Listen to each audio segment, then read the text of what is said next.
ஒரு கணவன் மனைவிக்கு ஒரு பெண் குழந்தை பிறந்தது. அதுவும் வெள்ளிக்கிழமை பிறந்தது. இப்போதெல்லாம் பெண் குழந்தை தேவதை.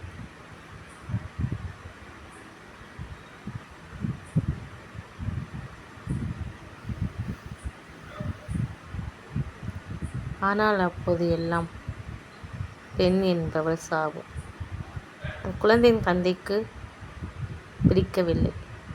யாரும் ஒரு ஆடை வாங்கி தரவில்லை அந்த குழந்தைக்கு. அவ்வளவு அதிர்ஷ்டக்காரி இந்த குழந்தை.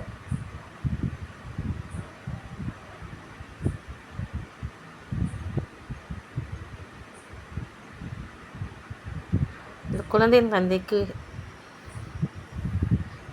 குழந்தையின் தந்தை ஓட்டுநராக பணிபுரிந்தார். அந்த குழந்தை மீது பாசம் இல்லாத தந்தைக்கு பாப்பாவை பார்க்க விருப்பமில்லை. தன் மனைவியிடம் வெறுப்பை காட்டினார். தன் திருமணமாகாத தங்கையிடம் பாசமும் அன்பும் செலுத்துவார். இதையெல்லாம் பார்க்கும் தாய்